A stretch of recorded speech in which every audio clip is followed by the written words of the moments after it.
Hello friends, welcome to the platform of Deccan I S. Under करंटच्या ज्या series आपण start केल्या त्याच्यामध्ये आज आपण 44th लेक्चर बघतोय. तर जो GS3चा पार्ट येतो त्याच्यामध्ये आपण एन्व्हायरमेंट, बायोडायव्हर्सिटी आणि सायन्स अँड टेक्नॉलॉजी या 3 विषयांवरती जे काही करंट अफेअर्स असतात त्याचा आपण इथे ब्रीफमध्ये डिस्कशन करतो.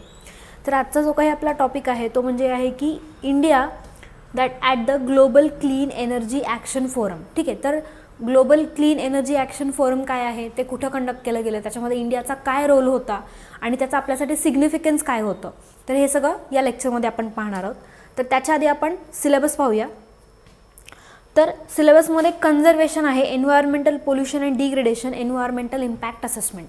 तर कन्झर्वेशनमध्ये जो काही बायोडायव्हर्सिटी किंवा आपला जो काही बायोस्फिअरमध्ये असलेला बायोटिक आणि अबायोटिक फॅक्टर प्रेझेंट आहे, ज्याच्यावरती आपण रोज डिपेंडेंट असतो आणि त्याच्यासोबत आपण रोज इंटरॅक्ट करत असतो, तर याचं कन्झर्वेशन करण्यासाठी आपण काय काय स्टेप्स घेतलेले आहेत. ठीक आहे, किंवा फॉर एक्झाम्पल आपण फोरम्स कंडक्ट करतो, त्याच्यानंतर कॉन्फरन्सेस कंडक्ट करतो, त्याच्यातनं काय आउटपुट्स येतात, मग आपण ॲज अ नेशन त्याला रॅटिफाय करतो, त्याचे सिग्नेटरी मेंबर्स असतो आणि नंतर ते सगळं आपल्या देशामध्ये इम्प्लिमेंट करत असतो. तर हे सगळं कन्झर्वेशनसाठी ज्या काही स्टेप्स घेतल्या जातात तर त्या या कन्झर्वेशनच्या अंडर येतात. त्याच्यानंतर एन्व्हायरमेंटल पोल्युशन आणि डिग्रेडेशन. तर ह्युमन किंवा आपण म्हणतो की मॅनमेड ॲक्टिव्हिटीजमुळे जे काही पोल्युशन इन्क्रीज होत आहे, तर त्या pollution that is environmental pollution, त्याच्यापासून एन्व्हायरमेंटवरती होणारा इम्पॅक्ट आणि त्याच्यासाठी काय आपण मेजर्स घेतले पाहिजेत ते मिनिमाइज करण्यासाठी किंवा जे काही पोल्युशन आहे त्याला नलिफाय करण्यासाठी.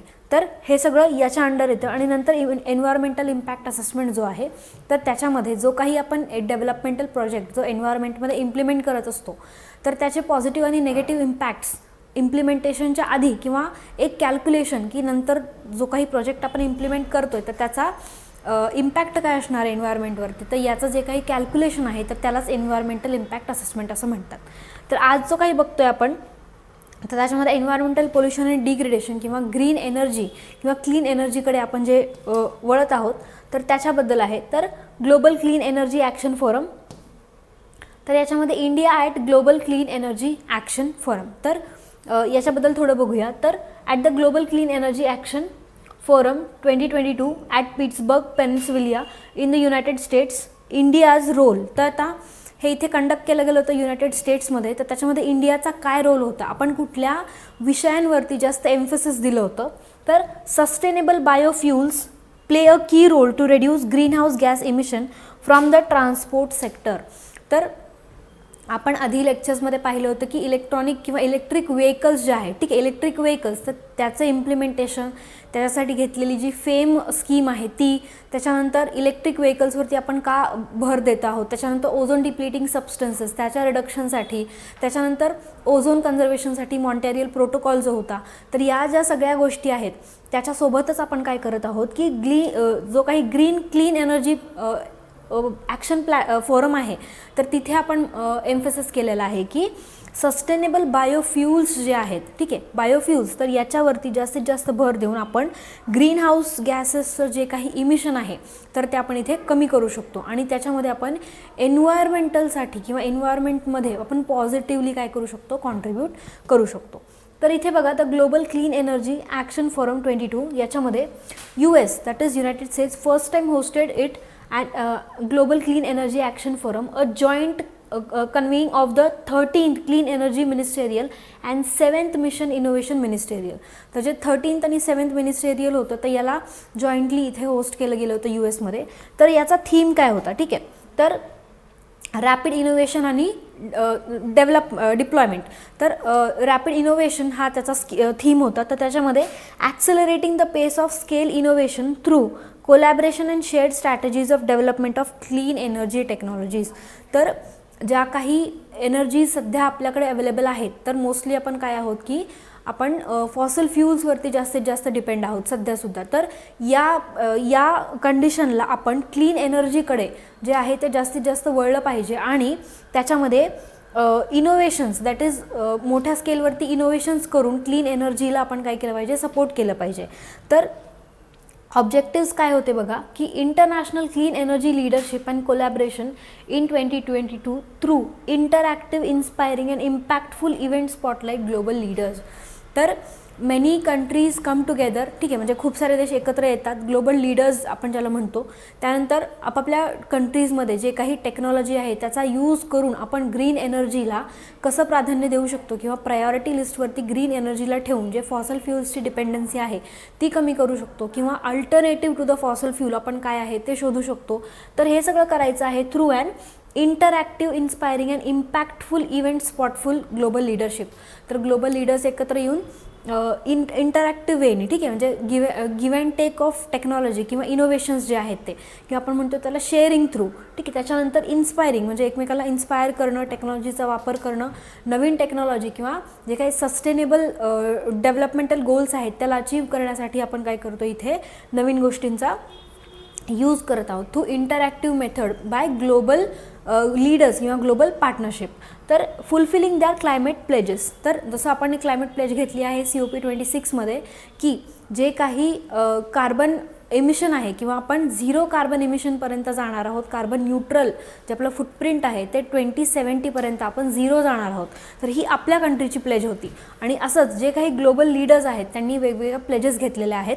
तर या प्लेज क्लायमेट चेंजमध्ये फुलफिल करण्यासाठी जे आहे ते या सगळ्या गोष्टींचा वापर करून आपण या प्लॅटफॉर्मचा वापर करणार आहोत या सगळ्या गोष्टींसाठी. त्यानंतर focus on actions that deliver low cost zero emission energy.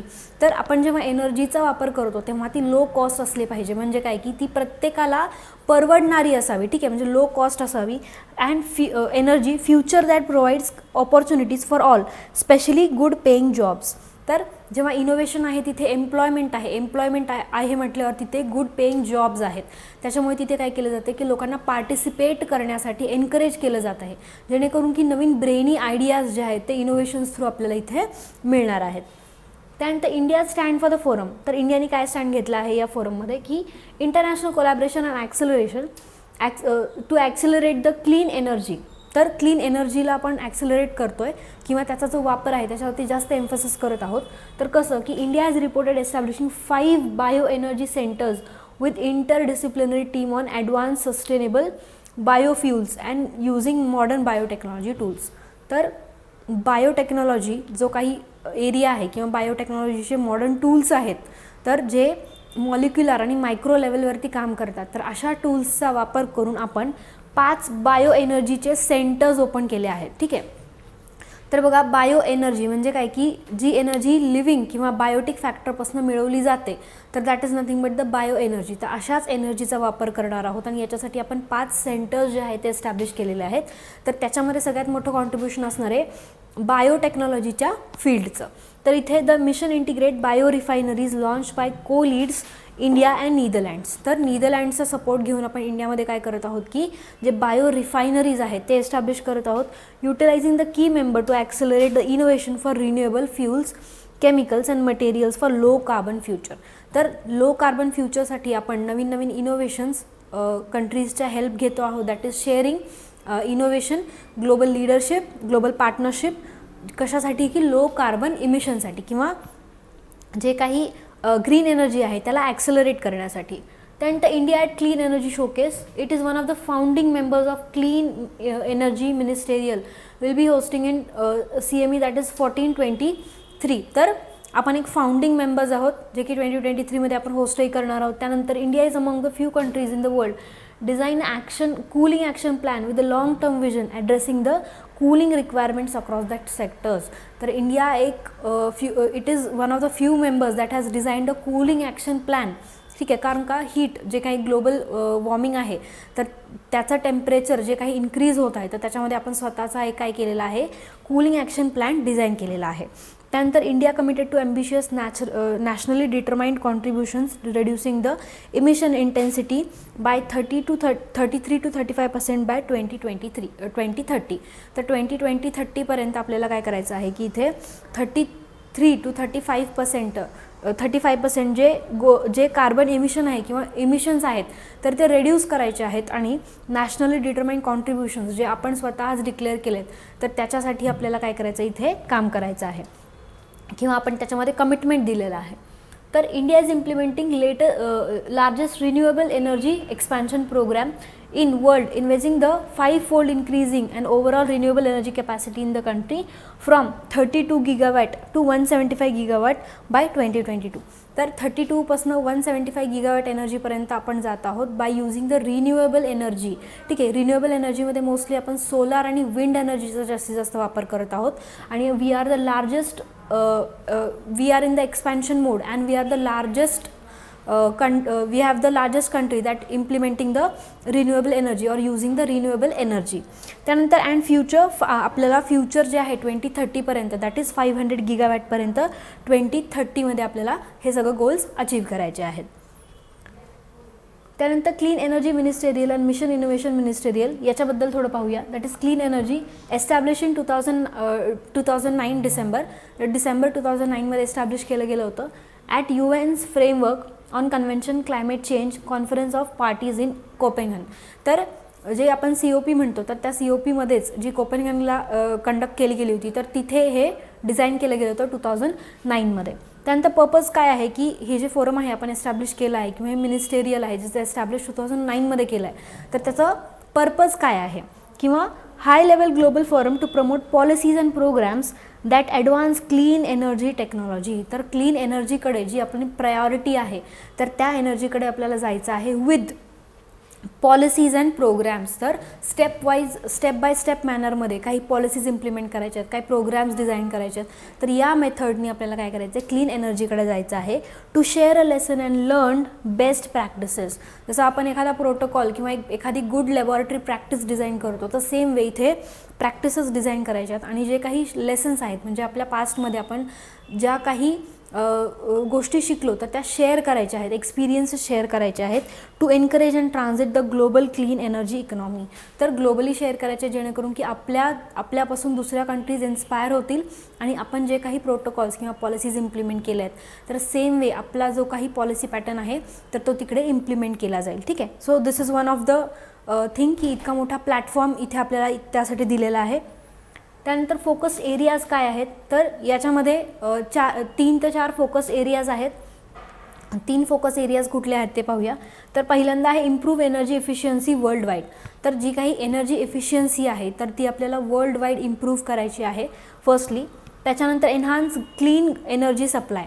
तर कंटिन्युअस 24/7 सप्लाय जो आहे आपल्याकडे तर तो एन्हान्स करायचा आहे. तो कुठला क्लीन एनर्जीचा सप्लाय एन्हान्स करायचा आहे. आणि एक्सपांड क्लीन एनर्जी ॲक्सेस. तर क्लीन एनर्जीचं जे काही ॲक्सेस आहे ते एक्सपांड करायचं म्हणजे आत्ता ज्या स्केलवरती आपण काम करतो आहे त्याच्यापेक्षा मोठ्या स्केलवरती काम करायचं आहे आणि कंटिन्युअस सप्लाय प्रोव्हाइड करायचा आहे. तर याच्यासाठी आपण बायोफ्युल्सचा वापर करणार आहोत. म्हणजे हे जे सगळे टार्गेट्स आहेत जे आपल्याला कंप्लीट करायचे आहेत तर या कंप्लिशनसाठी आपण बायोफ्युल्सचा वापर करतो आहे. का? कारण आपल्याला सस्टेनेबल एनर्जीकडे जर जायचं आहे तर आपल्याला बायोफ्युल्स इज अ गुड ऑप्शन. तर या ऑप्शन्सबद्दल किंवा या बायोफ्युल्सबद्दल थोडं पाहूया. दॅट इज बायोफ्युल्स काय आहेत तर any hydrocarbon fuel that is produced from organic matter that living or once living material is short in a short period of time is considered as biofuel. तर याच्या नावातच आहे बघा की बायो म्हणजे कुठलीही लिव्हिंग गोष्ट जी आत्ता लिव्हिंग आहे किंवा लिव्हिंग होती तर बायो आणि त्याच्यापासून जे काही फ्यूल आपण मिळवतो दॅट इज बायोफ्युल्स. तर ते हायड्रोकार्बन्सच्या फॉर्ममध्ये असतं तर that is nothing but the biofuel. तर याची 4 जनरेशन्स आहेत या बायोफ्युल्सची. तर दीज आर द 4 जनरेशन्स. तर त्याच्यामध्ये फर्स्ट जनरेशनमध्ये येतात एडिबल बायोमास म्हणजे जे काही फूड आपण इनटेक करतो तर त्याचा वेस्ट प्रोडक्ट्स जे काही जनरेट होतात त्याच्यामध्ये sugar, beet, sugar cane, wheat, corn हे सगळे इंडस्ट्रीयल वेस्ट मटेरियल जे म्हणतो तर हे फर्स्ट जनरेशनमध्ये येतात. सेकंडमध्ये non edible biomass that is wood, straw, grass आणि वेस्ट. तर जे काही ॲग्रिकल्चरल वेस्ट आहे आपण थोडक्यात म्हणू तर ते सगळं इथे इन्क्लुडेड आहे सेकंड जनरेशनमध्ये. थर्ड जनरेशनमध्ये आहे ॲल्गल बायोमास. इथे मायक्रोबियल जी ग्रोथ आहे ॲल्गलची दॅट इज मायक्रो अल्गाय इथे किंवा मॅक्रो अल्गाय जे आहेत ते इथे वापरले जातात थर्ड जनरेशनमध्ये. आणि हे जे काही अल्गाय आहेत ते पूर्ण फोटो रिसेप्टर्स दॅट इज आपण म्हणू शकतो त्यांना ऑटोट्रॉपिक अल्गाय आहेत ते इथे वापरले जातात. त्यानंतर फोर्थ जनरेशनमध्ये आहे breakdown through pyrolysis solar to fuel and engineered algae gasification. तर याच्यामध्ये जे काही बायोलॉजिकल मटेरियल आहे ते तर वापरलंच जातं, पण त्याच्यावरती इंजिनिअरिंग म्हणजे वेगवेगळ्या बायोटेक्नॉलॉजीच्या प्रोसेसेस करून इथे आपण काय करतो, त्याच्यातनं फ्यूल जनरेट करतो. तर अशा 4 जनरेशन्स आहेत बायोफ्युल्सच्या. त्याच्यानंतर बायोफ्युल्सबद्दल की तिन्ही फॉर्ममध्ये असतात ते, सॉलिड, लिक्विड आणि गॅशियस फॉर्ममध्ये. तर सॉलिडमध्ये वूड, ड्राय प्लांट्स, लिक्विडमध्ये बायोइथेनॉल, बायोडिझेल. तर बायोइथेनॉल आपण पाहतोय की त्याचं ब्लेंडिंग आपण करत आहोत 10 to 20%मध्ये, ठीक आहे. तर this is one of the thing. आणि बायोगॅस जो गॅशियस फॉर्ममध्ये आहे आपल्याला माहिती आहे, तर तो आपण बायोगॅस जो आपण आपल्या प्रायमरी लेवलच्या बुक्समध्ये सुद्धा होतं की हाऊ बायोगॅस इज ऑब्टेन. तर हे 3 फॉर्म्स आहेत, that is it is in the 3 forms and it is used to replace the diesel, petrol and other fossil fuels for transport, stationary, portable and other applications. तर जे काही बायोफ्युल्स आहेत तर त्याच्या रिप्लेसमेंटसाठी जे काही फॉसल फ्युल्स आहेत तर त्याच्या रिप्लेसमेंटसाठी आपण हे बायोफ्युल्सचा वापर करत असतो. त्यानंतर इंडियाज इनोव्हेशन काय आहे की प्रधानमंत्री जीवन योजना ती 2019मध्ये इम्प्लिमेंट केली गेली होती. त्याच्यानंतर दॅट इज इथेनॉल ब्लेंडिंग. आत्ताच म्हटलं की 10 to 20% जे इथेनॉल ब्लेंडिंग आहे तर त्याच्याकडे आपण वळत आहोत.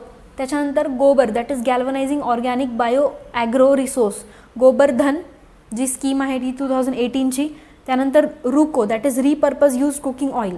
तर हे डिझेल जे आहे त्याच्या रिप्लेसमेंटसाठी वापरली जाते की जे काही कुकिंग ऑइल आहे मोठ्या इंडस्ट्रीजमध्ये किंवा मोठ्या हॉटेल्समध्ये, फॅक्टरीजमध्ये जे वापरलं जातं तर ते ऑइल तुम्ही एकदा वापरल्यानंतर त्याचं ते रॅन्सिफाय होतं, तर त्याच्यामुळे त्याला परत तुम्ही नाही वापरू शकत. तर त्या ऑइलला तुम्ही असंच ओपनली न डिस्कार्ड करता एका प्रॉपर वेने डिस्कार्ड करण्यासाठी इथे जी मिनिस्ट्री आहे तिने काय केलं होतं की कलेक्शन प्लस त्याचं जे डिस्कार्डिंग आहे आणि त्याच्यापासून बायोफ्युल जनरेशनची जी काही मेथड आहे that is repurpose used of cooking oil. तर रुको ही स्कीम होती. त्यानंतर नॅशनल पॉलिसी ऑन बायोफ्युल्स 2018. तर बायोफ्युल्सची आपण पॉलिसी बनवलेली आहे, म्हणजे आपल्याकडे एक प्रॉपर प्रोटोकॉल आहे की बायोफ्युल्स त्याचं प्रोडक्शन, त्याचं जनरेशन, त्याचं डिस्ट्रीब्युशन आणि त्याचा यूज या सगळ्यांसाठी काय एक पॉलिसी आहे दॅट इज 2018ची policy. So this was about the 44th lecture, जिथे की आपण green energy that is green clean energy आणि त्याचे ऑब्टेन करण्यासाठी जे बायोफ्युल आहे तर त्याचं काय इम्पॉर्टन्स आहे, ती फॉसल फ्युल्सला रिप्लेस करणार आहे, इंडियाचं काय सिग्निफिकन्स आहे आणि इंडियाने काय काय स्टेप्स घेतलेले आहेत हे पाहिलं. तर it was all about the 44th lecture. तर इथे आपण या लेक्चरमध्ये थांबतोय. एक नवीन लेक्चर घेऊन पुन्हा भेटू. Till then thank you.